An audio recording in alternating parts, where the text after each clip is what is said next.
ఇలా సరదాగా ఆడుకోవడానికి ఇలాంటి బొమ్మలు మీకు కావాలేమో కానీ నాకైతే వద్దండి. ఇలా ఎందుకన్నానో తెలుసుకుందాం మరి. Welcome to our channel Pashumitrudu. ఈ వీడియోలో మీరు చూస్తున్న గొర్రెపిల్ల అనేది ధనుర్వాతంతో బాధపడుతుంది అనమాట. అంటే టెటనస్ అని కూడా అనొచ్చు. ఈ టెటనస్ అనేది క్లాస్ట్రీడియం టెటనీ అనే ఒక గ్రామ్ పాజిటివ్ బ్యాక్టీరియా ద్వారా కలిగే ఒక వ్యాధి అనమాట. ఇది అన్ని రకాల పశువుల్లోనూ మరి మనుషులు కూడా కలిగే ఒక వ్యాధి అనమాట. చిన్న వాటిలో వచ్చిందనుకోండి, ఇది కాస్త ప్రమాదకరంగా ఉంటుందన్నమాట.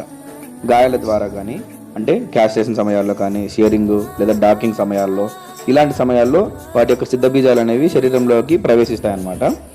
ఇలా జరిగినప్పుడు కండరాలు బిగుసుకుపోవడము, అలాగే వెన్ను అనే మన వీప్ అనేది ధనస్సు ఆకారంలో వంగి ఉంటుందన్నమాట. దీన్ని మనం టెటనీ అని కూడా అంటాము.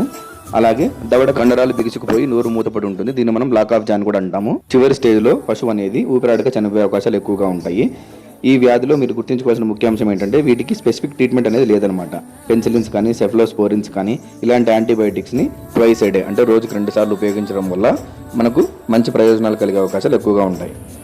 పశువు యొక్క స్థితిని బట్టి సెలైన్స్, విటమిన్స్ మరియు మినరల్ మిక్సర్ లాంటివి ఇస్తే మంచిదన్నమాట.